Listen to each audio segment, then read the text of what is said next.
Ayer fue Día de las Madres y es un día en el que las familias pues hacen un tributo especial a sus mamás en formas variadas. Algunos las llevaron a desayunar, otros les dieron regalos, otras tal vez le hicieron una fiesta, otros tal vez la sacaron a pasear. Pero lo triste de eso es que muchas veces el Día de las Madres es solo el tiempo en el que las familias tratan de compensar un año entero de negligencia, de falta de respeto y de falta de apreciación hacia ellas. Ahora, este sermón no va a ser acerca de las mamás porque, bueno, es tiempo de hablar de Dios, pero quiero aprovechar el tiempo para recordarles que Dios nos pide honrar a nuestras madres. La Biblia nos dice en 1 de Juan 4:20 que si alguien dice, yo amo a Dios, pero aborrece a su hermano, es mentiroso. Porque el que no ama a su hermano, a quien ha visto, no puede amar a Dios, a quien no ha visto. En otras palabras, decir yo amo a Dios, pero soy negligente con mi mamá, le falta el respeto, no la aprecio, pues es una contradicción. No podemos decir amar a Dios a quien no hemos visto mientras maltratamos a nuestra madre que vemos constantemente. Ahora, quiero que piensen en esto que acabo de decir, porque si con nuestra madre a quien vemos muchas veces somos negligentes o le faltamos al respeto y no la apreciamos, ¿qué no hacemos con Dios que no vemos? ¿Cuántas veces, por ejemplo, somos negligentes con Él? Mario constantemente llama la atención a esta congregación con la lectura de la Biblia.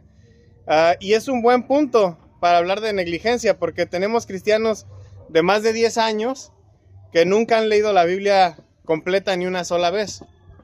Hay otras congregaciones que tienen algunos miembros que ya tienen hasta 40 años de cristianos y nunca la han leído. Y para allá vamos. ¿Cuántos libros tiene la Biblia? 63. Ya desde ahí empezamos mal. 66. Si tienes de cristiano 10 años, significa que si hubieras leído medio libro por mes, ya hubieras leído toda la Biblia por lo menos una vez en esos 10 años. Y hay libros que son muy chiquitos, a veces no son ni una página. Ahora, la segunda pregunta, ¿cuántas veces le faltamos el respeto a Dios? A veces somos una combinación de Judas y Pedro. Lo traicionamos con nuestro pecado y lo negamos constantemente ante otros cuando nos preguntan algo acerca de Dios. O ya no queremos ni sacar plática que trate acerca de Él. Nos cuesta incluso trabajo invitar a otros a acercarse a Dios. Y en la tercera pregunta, ¿cuántas veces no lo apreciamos? Por ejemplo, en la iglesia hacemos un tiempo para orar por agradecimientos que tenemos hacia Él, pero hay ocasiones donde pedimos más de lo que agradecemos. Y de hecho creo que hemos hecho de la oración eso, una lista de cosas que necesito que me dé, y si se cumple y me acuerdo, pues ya le doy gracias por eso el próximo domingo. Y se nos olvida que la oración, tal como la enseñó Jesús, es para alinear nuestra voluntad hacia la de Él, para hacer su voluntad en la tierra como en el cielo. No es para decirle mi voluntad y esperar que me la cumpla. Incluso creo que en eso le faltamos al respeto, porque ¿quién manda a quién? Ahora, en esas tres preguntas es lo que quiero que reflexionen esta semana, pero de la mano de eso quiero que reflexionen en lo que nos decía Isaías 49:15. Estamos acostumbrados a hablar de Dios como un padre, pero en este versículo se nos describe a Dios como una madre, y no cualquier tipo de madre. Nos dice que es una fiel, una que nunca se olvida de sus bebés. Porque no solamente hay padres negligentes, también hay madres que son negligentes. Hay madres que no ponen atención a sus hijos, que los tienen descuidados, que se les olvida darles de comer o vestirlos, jugar con ellos. Y bueno, siendo más oscuros al respecto, cada vez se ven más noticias en las noticias, historias de mamás que incluso asesinan a sus propios hijos. Antes, pues hablar de una madre era hablar de una persona en la que podíamos buscar consuelo y protección. Hoy en día como que ya no tanto. Pero podemos ver en este versículo que de hecho no es algo nada más de un problema actual. Podemos ver que incluso antes también había malas madres. Por eso dice que incluso mientras algunas madres puedan olvidarse de sus bebés, yo no me olvido de ustedes.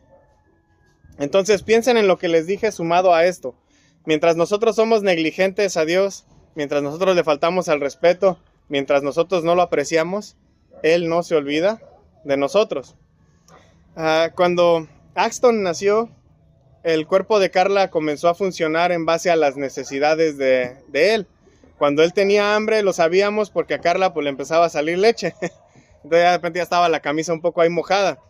Ahora en su caso de Carla, pues ella tuvo la fortuna de poder estar en casa para poder alimentarlo. Porque en cuanto una mujer comienza a producir leche, pues es algo que causa un dolor en ellas.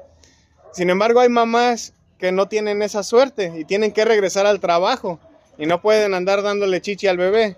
Y muchas veces lo que tienen que hacer es comprar de estas bombas para sacarse la leche, porque esa acumulación de la leche se vuelve algo físicamente doloroso para la mamá. El punto es que aunque la mamá esté lejos de su bebé en el trabajo, su cuerpo no le permite olvidarse de que tiene un bebé. Ese dolor le va a estar recordando que tiene un bebé. Y precisamente con esa metáfora quiero que piensen nuevamente en lo que dice Isaías, que Dios no nos olvida. Pero tristemente creo que es porque muchas veces somos un dolor para Él. En la historia del diluvio, por ejemplo, nos dice que cuando Dios vio la maldad de los hombres y que toda la intención de sus pensamientos era siempre hacer el mal, a Dios le pesó haber hecho al hombre. Y nos dice que sintió tristeza en su corazón. Cuando somos negligentes con Él, cuando le faltamos al respeto, cuando no lo apreciamos, ¿qué creen que siente? Y el problema es que no se queda solamente en eso, sino en que, aunque hacemos todas esas cosas malas, también somos exigentes. ¿Qué pasa cuando queremos o necesitamos algo? Pues se lo pedimos y esperamos que ya lo cumpla. Ya, rápido. ¿Qué pasa cuando tal vez estamos metidos en un problema en el que solitos nos fuimos a meter? Pues queremos que nos saque. Ya. Y cuando esas cosas no pasan, cuando nos sentimos solos, sufriendo, ahora sí que las cosas de nuestros actos, todas esas consecuencias, ¿qué pregunta es la que a veces nos hacemos? ¿Alguien puede leer ahí mismo en Isaías 49, pero el versículo anterior, el 14? Yo, pero Sión dijo, me dejó Jehová y el Señor se olvidó de mí. El Señor me ha abandonado, el Señor se ha olvidado de mí. ¿Cuál es la pregunta que hacemos cuando Dios no nos contesta rápido? ¿Por qué me has abandonado? ¿Dónde está Dios? ¿Por qué me abandonó? ¿Por qué ya se olvidó de mí? Y esa es de hecho la experiencia que está detrás de la respuesta que Dios está dando aquí en este versículo de Isaías que leímos. Israel se había estado quejando de que Dios se olvidó de ellos. Pero los que conocemos la historia del pueblo de Israel, sabemos quién abandonó a quién. Sabemos quién se olvidó de quién. Y no fue Dios olvidándose de Israel. Fue Israel olvidándose y alejándose de Dios. Muchas veces la Biblia describe a Israel como una esposa infiel a Dios. Y que ya metida en problemas, busca regresar a Él. Y no solo como si no hubiera pasado nada, sino como si el infiel hubiera sido él. ¿No? Y el reclamo es, ¿por qué ya me olvidó Dios? No, pues tú le pusiste el cuerno y te fuiste con alguien más. Tú eres el que se olvidó. Pero esa es la pregunta que a veces nos hacemos, ¿no? Y es la pregunta que se hace Israel. ¿Dónde estás, Dios? Ya te olvidaste de nosotros. Y Dios mientras diciendo, ¿qué? Pues si el que se fue fuiste tú. El que me abandonó y me cambió fuiste tú. Yo aquí sigo. Pero ¿cuántas veces no somos como Israel también? Queremos que Dios esté disponible 24/7, sometido a nuestra voluntad, pero sin nosotros ser recíprocos en esa relación.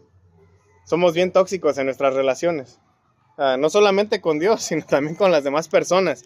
Porque nos gusta que otros se sometan a nosotros, pero nosotros no nos pensamos someter a nadie. Sin embargo, para que una relación funcione, debe haber ese sometimiento voluntario mutuo.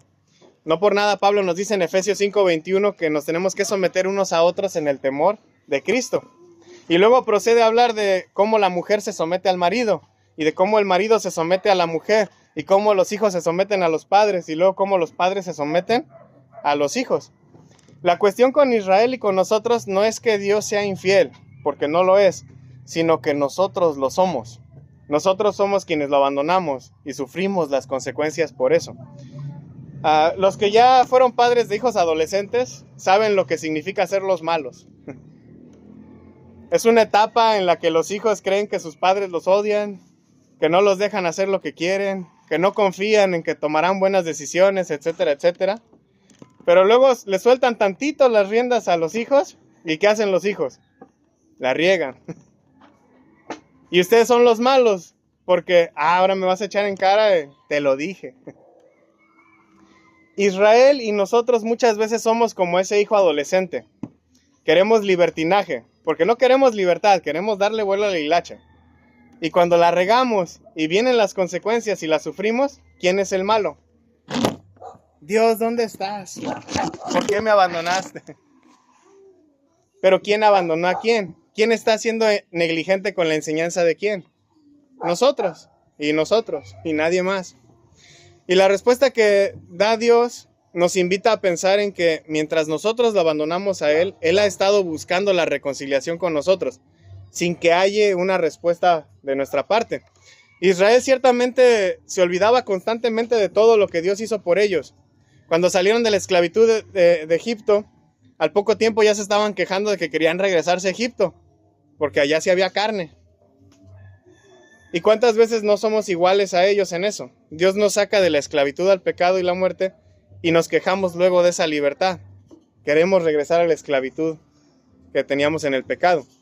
A los humanos tristemente nos gustan las relaciones tóxicas, las relaciones que esclavizan. Y sin embargo, lo que vemos aquí es que Dios de todas maneras está ahí. Está esperando que nos acordemos de Él para que regresemos con Él. Fuimos creados a su imagen y semejanza, lo que significa que nuestras acciones deberían parecerse a las de Él. Pero cuando somos negligentes a Él, cuando le faltamos al respeto, cuando no lo apreciamos, comenzamos a actuar como si no hubiéramos sido creados a su imagen y semejanza. Comenzamos a actuar como hijos rebeldes. Y el problema es que cuando nos alejamos tanto de Él y nos metemos tan de lleno al lodo del pecado, es que para regresar a Dios nos va a costar mucho trabajo limpiarnos de nuevo. Y no es que Dios no quiera limpiarnos o que a Él le cueste trabajo limpiarnos. Para Él eso no es problema. El problema es que nosotros nos hacemos adictos a esa suciedad. Como dice Pedro, somos como el perro que vomita y luego se vuelve a comer su vómito. O somos como la puerca lavada que vuelve a irse a revolcar en el lodo. Dios rescató a Noé y a su familia y en cuanto se pudo, uno de sus hijos vio la desnudez de Noé. Y lo que eso significa es que o violó a Noé o violó a la esposa de Noé.